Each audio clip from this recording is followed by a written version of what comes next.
ومن سيئات أعمالنا من يهده الله فلا مضل له ومن يضلله فلا هادي له ونشهد أن لا إله إلا الله وحده لا شريك له ونشهد أن سيدنا ومولانا محمدا عبده ورسوله أما بعد فأعوذ بالله من الشيطان الرجيم بسم الله الرحمن الرحيم وإذ يرفع إبراهيم القواعد من البيت وإسماعيل ربنا تقبل منا إنك أنت السميع العليم صدق الله العظيم. محترم بزرگوں اور بھائیوں، میرے لیے بڑی خوشی کی بات ہے کہ آپ نے اپنے شہر میں مسجد بنائی، یعنی اللہ کا گھر بن گیا، اور آج اس مسجد کا افتتاح ہے. آپ نے اس مبارک موقع پر مجھے یاد کیا اور میں اپنی معذوریوں کے باوجود آپ کے اصرار پر یہاں آ گیا. مجھے دیر ہو گئی اور جہاز وقت پر نہ آیا بلکہ 1 گھنٹے سے زائد تاخیر ہو گئی. میں نے ابھی آپ کے سامنے قرآن کی ایک آیت پڑھی ہے.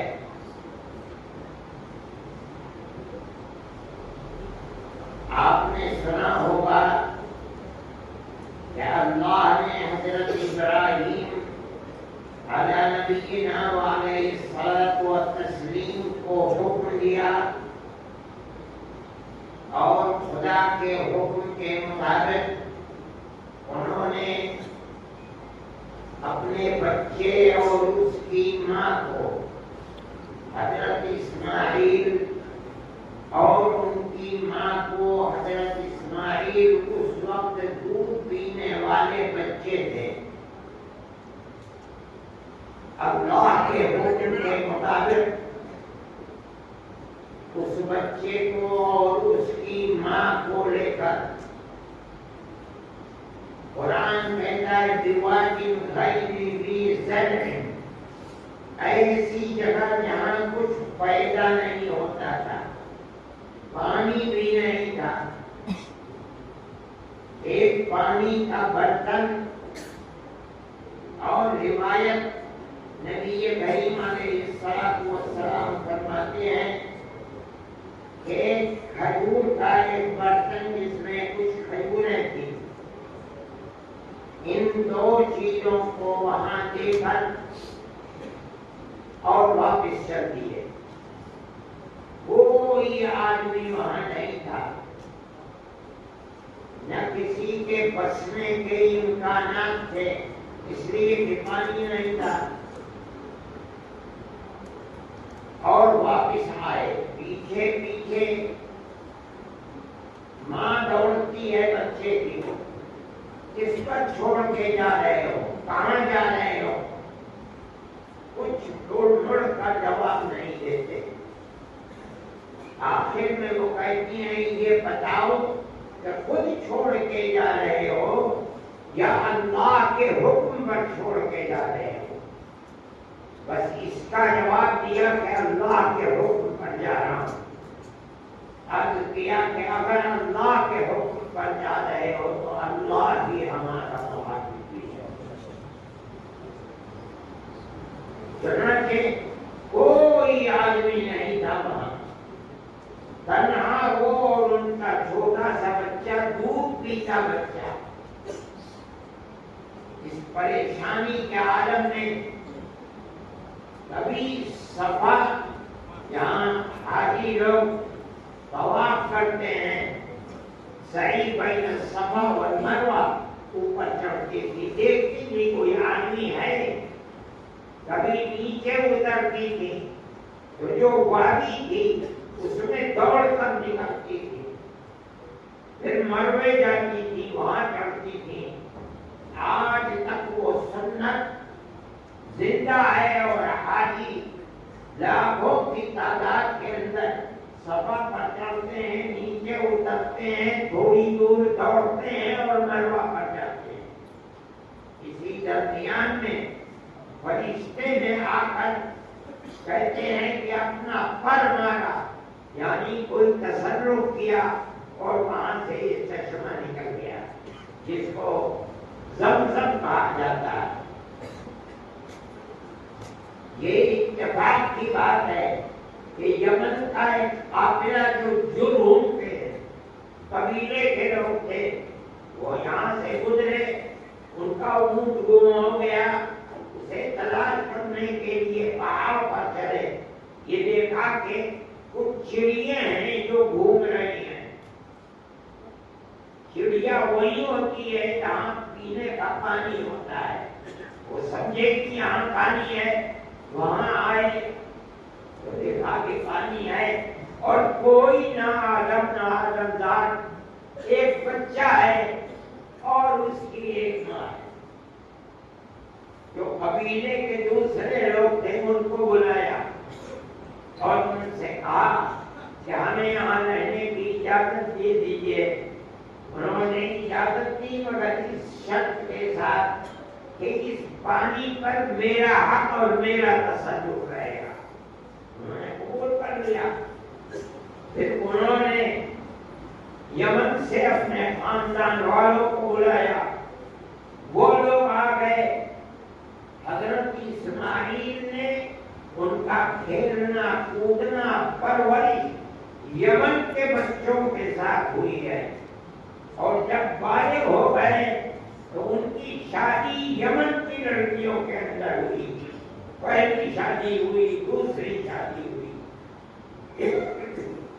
اسی لیے عرب کہتے ہیں کہ عربوں کی اور قریش کی اصل یمن سے ملی ہوئی ہے، وہی شادیاں ہوئی، انہی سے اولاد ہوئی اور انہی سے پھر خاندان چلا جس کے اندر آخر میں بنو ہاشم ہے۔ لیکن میں یہ کہہ رہا تھا کہ یہی وہ جگہ ہے جہاں کعبۃ اللہ تھا، لیکن جب نوح علیٰ نبینا علیہ الصلاۃ والتسلیم کا طوفان آیا اور دنیا برباد ہو گئی تو کعبۃ اللہ کی در و دیوار بھی جو پہلے سے بنی تھی منہدم ہو گئی، گر گئی۔ یہاں ایک ان کا مجموعہ چھوٹا سا ٹیلا رہ گیا تھا جس کے اندر کعبۃ اللہ کی دیواریں گری ہوئی پڑی تھی۔ اب اللہ نے جب اسماعیل بڑے ہوئے تو اللہ نے حضرت ابراہیم کو حکم دیا، جاؤ جہاں ہمارے کہنے سے تم نے اپنے بچے اور اس کی ماں کو چھوڑا ہے وہاں ہمارا گھر ہے، جو تمام مسجدیں ساری دنیا کی اسی گھر کی طرف ان کا رخ ہے، ان سب کے اصل ہے، اس کی جا کے تعمیر کرو۔ چنانچہ اس ریت کو ہٹایا گیا، اس کے اندر سے وہ جو پہلے کا بنا ہوا کعبہ تھا اس کے آثار ملے، اس کی بنیادیں ملی۔ حکم ہوا، اپنے بیٹے سے کہا کہ مجھے اللہ نے یہ حکم دیا ہے کہ اپنے گھر کی تعمیر کراؤں، یعنی اللہ کے گھر کی۔ بیٹے نے کہا بالکل ٹھیک ہے، جس چیز کا حکم دیا ہے کیجیے۔ صاف کیا، قرآن اسی کو کہتا ہے وَإِذْ يَرْفَعُ إِبْرَاهِيمُ الْقَوَاعِدَ، جب حضرت ابراہیم اور حضرت اسماعیل کعبۃ اللہ کی بنیادوں کو اٹھا رہے تھے، محدثین فرماتے ہیں کہ اس سے یہ پتہ چلا کہ بنیادیں موجود تھیں، انہی بنیادوں پر دیواروں کو اٹھایا۔ حضرت ابراہیم نے بنیادوں کو نہیں کھولا، نہیں رکھا. قرآن کہتا ہے ان بنیادوں پر دیواروں کو اٹھا رہے تھے، باپ بھی اور بیٹا بھی. اور کیا کہہ رہے تھے؟ کہتے جاتے تھے ربنا تقبل منا، اے اللہ اپنے گھر کی تعمیر کو ہم سے قبول فرما لیجیے. اللہ کے گھر کی تعمیر ہے، اللہ کے حکم سے ہے، ویسے قبول نہیں ہوگی. لیکن اللہ کے نیک بندے، اللہ کے اولیاء، ان کی فطرت اور طبیعت یہ ہے کہ وہ کام کرتے ہیں، اللہ کے حکم سے کرتے ہیں، اس کی عبادت کرتے ہیں، مگر انہیں یہ ڈر لگا رہتا ہے خدا جانے قبول ہوگی یا قبول نہیں. ہماری عبادت سے اللہ کا حق ادا ہو جائے کچھ نہیں ہے. یہ اللہ کے نیک بندوں کی خصوصیت ہے. نماز پڑھتے ہیں، قرآن پڑھتے ہیں، روزہ رکھتے ہیں، صدقہ کرتے ہیں، حج کرتے ہیں، اور دل کانپتا رہتا ہے، ڈرتا رہتا ہے، لرزتا رہتا ہے خدا جانے قبول ہوگی نہیں. یہ سمجھتے ہیں کہ ہمارا عمل اللہ کے احسانات، اس کی عنایتیں، ہمارا عمل اس کا مقابلہ نہیں کر سکتا. اس لیے ہم کر رہے ہیں، لیکن جیسا عمل ہونا چاہیے ایسا عمل ہم گناہگار ہیں، بندے ہیں، اللہ کے بنائے ہوئے ہیں. ہمارا عمل اللہ کے احسان اور نوازشات کا بدلہ نہیں ہو سکتا. یہ ان کی خاص صفت ہے. قرآن کے اندر الذین یؤتون ما آتوا وقلوبهم وجلة انہم الی ربہم راجعون. اللہ کے خاص بندے وہ ہیں کہ جو عمل کرتے ہیں بہتر سے بہتر، لیکن ان کے دل جلتے رہتے ہیں، لرزتے رہتے ہیں خدا جانے کہ مقبول ہوگا یا نہیں. ہمارا یہ عمل اللہ کی عنایت کا بدلہ نہیں ہو سکتا. وہ قبول فرمانے جو ان کا ہے، کرم ہے، عنایت ہے. آپ حضرات نے مسجد بنائی، در حقیقت اس کا رخ وہی ہے جو آج سے خدا جانے کتنے ہزار سال پہلے حضرت ابراہیم اور حضرت اسماعیل نے جس اللہ کے گھر کی بنیاد کے اوپر دیواروں کو اٹھایا تھا. اس کے اندر بھی ہر آدمی جس نے حصہ لیا ہے یہ دعا کرنی چاہیے ربنا تقبل منا، اے اللہ ہماری خدمت کو قبول کرنا. ہمارا عمل در حقیقت ہم اس لائق نہیں ہے، آپ نے توفیق دے دی، لیکن ہم کر رہے ہیں اس عمل کو. آپ ہمارے اس عمل کو قبولیت سے نواز دیجیے. یہ بڑی خوشی کی بات ہے. مجھے آنے میں تاخیر ہوئی، میں آپ سب حضرات کا ممنون مشکور ہوں. وہ جوان جو راستے کے اندر اس دھوپ میں کھڑے ہوئے تھے میرے استقبال کے لیے، اور موٹر سائیکلوں پر اوپر آئے، کاروں پہ اوپر آئے، میں ان سب کا بھی شکریہ ادا کرتا ہوں. آپ حضرات کا بھی ممنون و مشکور ہوں کہ آپ نے عزت افزائی فرمائی اور میں آپ کے یہاں آیا. اللہ تعالی آپ کی اس مسجد جو آپ نے بنائی ہے اسے قبول فرمائے، اور وہی دعا میں آپ کے لیے کرتا ہوں ربنا تقبل منا انک انت السمیع العلیم. اللہ اس مسجد کو آباد رکھے، ملک و جوار اور اس آبادی کے لیے اللہ اس مسجد کو ایمان کی زیادتی کا سبب بنائے.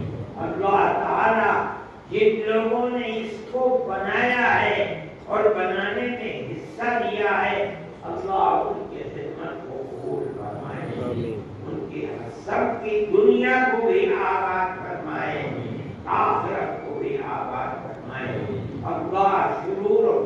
سے محفوظ و معمول فرمائے اور اس بستی کے لیے اس مسجد کو بھی خیر و برکت کا سبب بنائے، ایمان اور ایمان کی مضبوطی کا سبب بنائے۔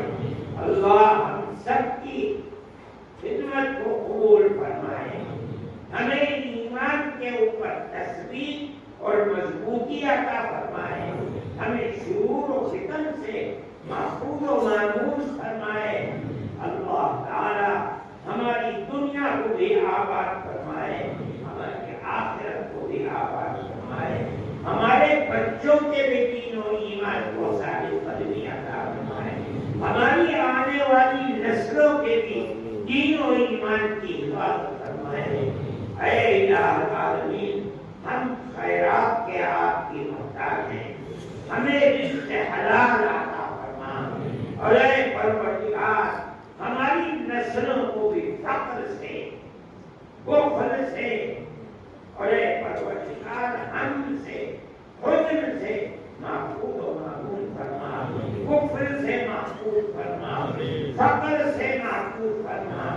اے اللہ اس مسجد کو بھی آباد فرما، تمام مساجد کو آباد فرما، اور تمام اہل ایمان کے لیے مساجد کو خیر و برکت اور ایمان کی حفاظت کا ذریعہ فرما۔ اے اللہ جب وقت آئے تو ایمان پر خاتمہ فرما، اور نبی کریم علیہ الصلوۃ کی شفاعت میدان محشر میں عطا فرما، اور اپنی جنت میں جگہ عطا فرما۔ صلی اللہ تعالی علی